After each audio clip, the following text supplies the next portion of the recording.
Is coming to you from the beautiful metaverse. And we are here in my office, and as you can see, the library is nearly gone. There have been something like 20 boxes going either to Chamberlain's or Goodwill after what we sold online and what's going with. So it's been quite the adventure. And welcome to Midday with Rev Don. And if you'd like to talk with me, if you have any comments or questions, feel free to type them into whatever platform you're watching us on. They will show up in my chat room, and we can go from there. And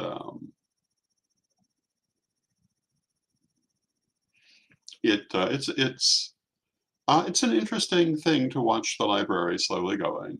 Um, you can see in the chair some of the books that will be going with me. What's left on the shelves behind are most likely going with me. And you can see by and large, the shelves are now empty. So that's where we're at. There's still lots of stuff to do. Um, and as I was saying the other day, I expect to be moved and settled in by about June 9th. So if you would like to see me in my new home, that's probably about the time that we can plan on doing that. I know there are a lot of people who are anxious to see me when I get there. And so after June 9th should be um, doable for that. Um, and in the meantime, my goal is to be ready and oh, and hello to Luna Yena, who says, "So glad to see you, Reverend Don. So glad to see you, Luna."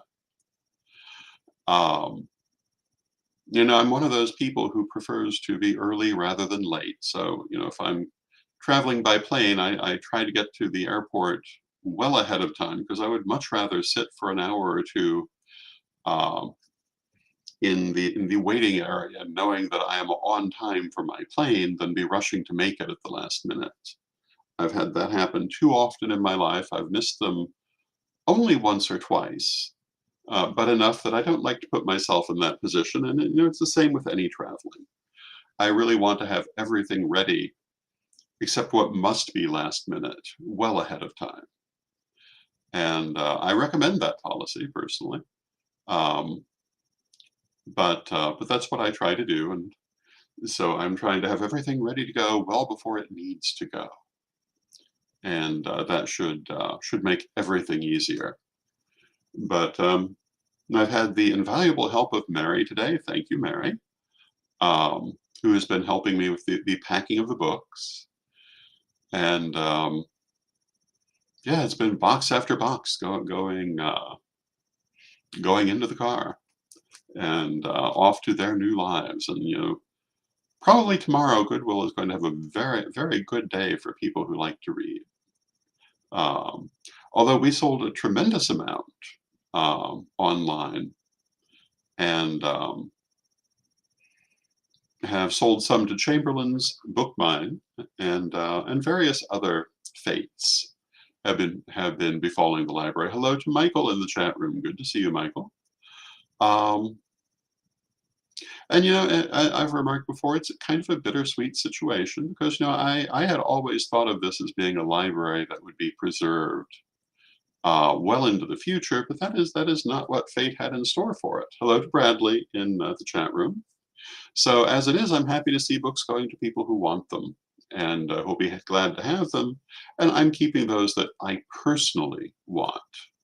Not necessarily those that are necessary for a great library, but those that are necessary for my library. And hello to Celtic Fire in the chat room. Good to see you. Um, and that's kind of the tale with everything happening um, with all the jewelry. I've kept the best pieces. I've certainly kept a number of pieces from each ancestor. But I didn't need to spend the rest of my life guarding 500 pieces of jewelry. Hello to Raven in the chat room, who says, "Blessed new moon." Thank you, Raven, and to you as well. Blessed new moon. Um, but I've kept the most important pieces. Um, And one of the things we were talking about the other day is that part of what's happening is by this collection becoming so much smaller, we're actually allowing it to be curated properly, which it certainly had not been previously. So those pieces that remain will be properly cataloged. People will know what belonged to whom. They won't have to rely on my memory for it. It will be properly recorded. Um, the the library is no longer um, anything but what books matter to me, which is fine. I've kept certain things. I've kept the most important parts of the Greek and Egyptian collections. I've kept the art and costume collections are the most important part of those, and some good parts of the history collection. But there are so many of them. I look at them and I realize I'm never going to look at this book again.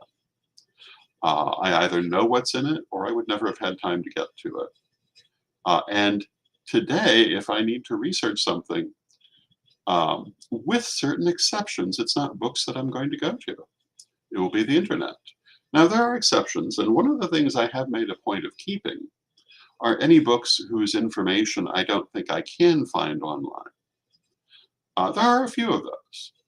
Um, but, um, I've kept the ones I consider important for my purposes, and the others have gone one way or another.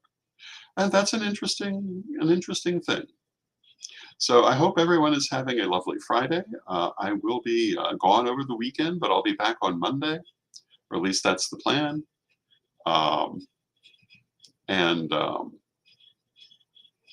we will see where we're at then. I'm expecting a lovely weekend. I hope you are too. And as I continue to pack things, it's interesting. I still have all of the books that were purchased online have been sent out. There are still 2 or 3 boxes of jewelry and ritual pieces that I have to fix up tonight and send out probably tomorrow morning. Otherwise, they're mostly taken care of. Um, I am going to be putting up some artwork in the next few days. If you're interested in some of my artwork, that will be a possibility. But the other things, if you are interested in anything on my Facebook page, facebook.com/Rev Don Lewis, and it's still available, make me an offer. Um, but for the most part, that will have ended after today, um, and that's where I'm at. Um, and I'm very pleased to have very pleased when I have seen photos people have taken of having received their packages, of having put the altar pieces on their altar or in other places, and that's very very gratifying. Um, I my grandmother's hats have found a new home with Mary Hawk in Nashville, who uh, is a collector of vintage hats and is quite happy to have them, which makes me happy. Including the pheasant feather hat that never got to the point of being listed online, but it has found its new home. And it was a very interesting hat. It's a forerunner of what today would be called a fascinator, because it's kind of a miniature hat that sits to one side. Although they didn't always sit to one side at that time. This would have been between 1938 and the early 40s. And this was what was called, I believe it would have been classed as a pork pie hat. It was definitely inspired by Gone with the Wind, which did inspire some fashion revivals, I guess we'd say. And it was completely covered with pheasant feathers. Very interesting hat. I'd have to say I haven't seen any quite like it. The same box also had a couple of other feathered hats. I remember a movie that I saw some years ago that starred um, Jane Seymour, and I don't really remember who else now. But there was a different character in this movie who was a lady of fashion from the 1930s, and it was remarked that she her wardrobe was basically a menagerie. If it had fur or feathers, it was fair game, and that does kind of describe my grandmother's wardrobe too. It was the time. Feathered hats were very fashionable. Furs were very fashionable, and of course, the way we do things has changed in subsequent years. Um, but you kind of have to take things for what they are. And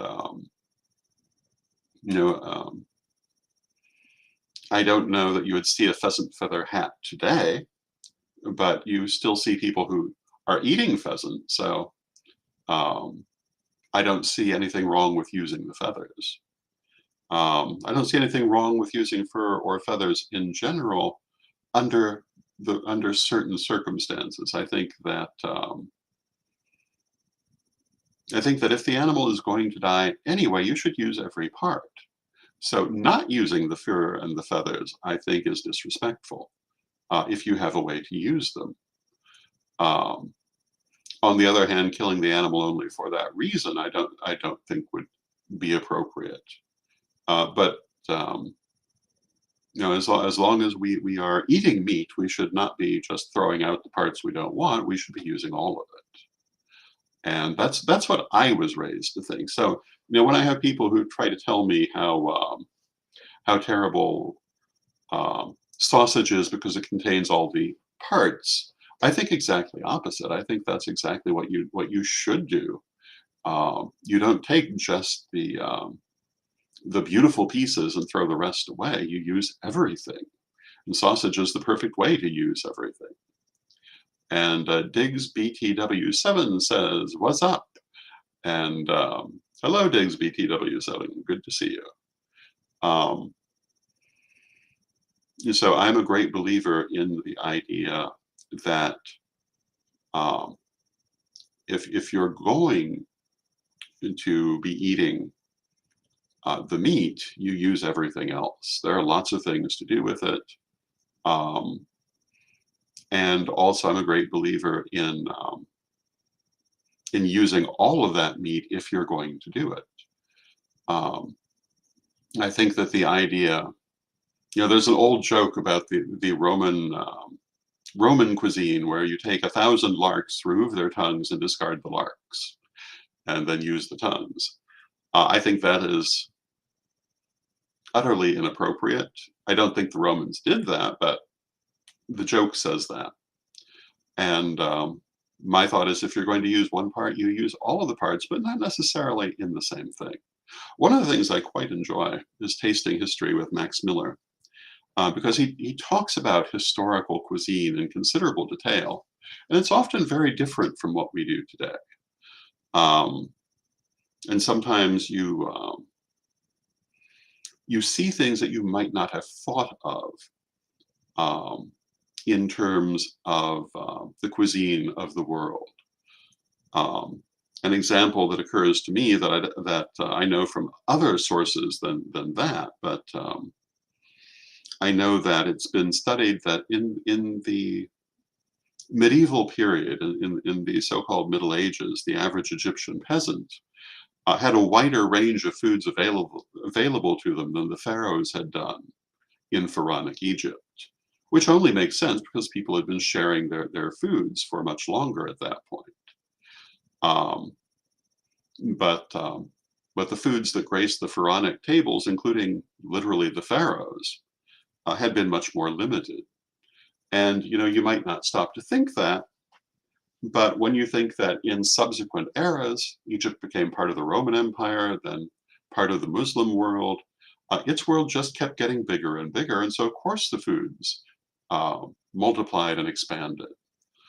Um, Another thing that I had never realized was how strongly Indian cooking, in some cases, had been affected ultimately by Persian cooking by way of the Mughal Empire, and that was interesting to hear about. Um, but it makes sense that one culture affects another culture, and that ideas radiate outward. Um, and Very often, what you see, whether you're watching Max Miller, for example, or some other historical cooking program, or reading about historical cooking, very often what you see is something starts in one place and then it spreads out all over the world. And there are all kinds of different variations on it. And in my mind, that's how things should work. I think that it's wonderful to see variations on ideas, to see the multiplication of how things are done as different people try them. Um, I'm definitely not one of the carrots must not touch the peas people. Um, Although I do have sometimes my moments in private life um, where I prefer to eat certain things rather than others. Um, but I'm definitely not a believer in in the idea of letting yourself be bound by certain ideas, even if sometimes I'm human and do indulge in such things myself. Um, there are certain things that I'm very big on not eating for my own reasons. But that's not the same as not approving of them. It's just that it's not my taste. And I think sometimes people make the mistake of thinking because they don't like something that there's something wrong with it. And that is definitely not so. And I think, we're talking about this right now in terms of cooking and eating, but I think it's true of life in general. And, as I look at the books that are no longer behind me, a large portion of this library was spiritual in character. And there are people who take this same kind of squeamishness to their spirituality. They can't stand for the carrots to touch the peas.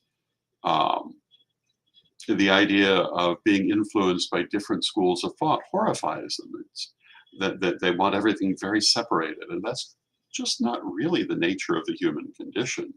It's certainly not the nature of incarnation. We're all here in one world. And we could go into lots of philosophical talk about reincarnation and the nature of incarnation. And yes, as we go through incarnation, we become involuted or involved in constantly tighter focus. But I've often written and always say that developing spiritually is a matter of broadening that focus. And the farther you go, the broader you get. And that's kind of where we're at. And if anybody has any commentary they would like to bring up or any questions, please feel free to add it to the chat room. And you can do that by commenting on whatever platform you happen to be seeing this on. Now, yesterday, we had our Thursday interview, which is what we normally do on a Thursday, and it was with Belladonna Laveau from 2017. It's the second interview that I have aired on this program with Lady Belladonna, but I think it's interesting in its own way and deals with different subjects. The day before that, we had an interview with Ed the Pagan interviewing Byron Ballard from Starwood. And generally speaking, on Thursdays, I plan to bring many more interviews, some of them new, some of them old. And this is in keeping with what I was just saying about the carrots and the peas. Some of those interviews are carrots and some of them are peas, but they all will be on this program. And the people don't have to be people that say exactly what I say. I have interviewed people who sometimes have very different opinions because that is an important part of life, understanding what different people think. If all you ever hear is what you agree with, then you don't really have any chance to understand the positions you take more deeply. It's important to expose yourself to different points of view, to see what different people have to say. And I've always tried to do that in my interviews, to not just pick people that I necessarily agreed with, but to pick everyone who was interesting, everyone who had something to say that I thought people watching me would want to hear. And that certainly will be my point of view going forward. And that is where my mindset is. And there is lots to look forward to in the world. I plan to be doing a lot of writing, a lot more teaching again, and a lot of artwork. And I think I mentioned I'm planning to put up some artwork in the next couple of days. If you're interested in getting any of my original artwork, this will be a time to do so. And we will see. We will be going forward. One of the books that I'm keeping and taking with me is this little book called Looking Backward, and by Edward Bellamy. And this is a book about the future, but not the future as we see it, but the future as envisioned from 1887. And it's very interesting to see how people then thought things would become versus how they actually became, and how much the assumptions of their time colored their thinking. Another good place to observe this is the film Metropolis. If you watch Metropolis, one of the things that you will notice is that the things that the makers of that film were expecting for the future were strongly conditioned by their present. And a lot of what we have, they didn't see coming. And a lot of what they saw coming, we don't have. And Bradley in the chat room says, these are very exciting things to look forward to. Thank you, Bradley. Any older film or book about the future will give you some of this. One of the things that you'll notice is that very often they expected far more flamboyant clothing in the future than what we actually wear. And they expected us to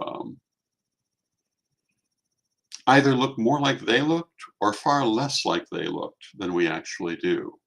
If you watch Metropolis, for example, the clothing is more or less contemporary to the time.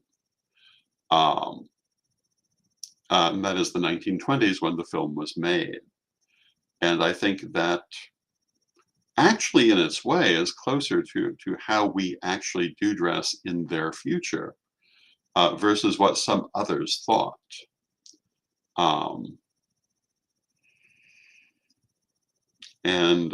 If you look at the history and the development of clothing, it is largely a linear progression that only occasionally changes dramatically.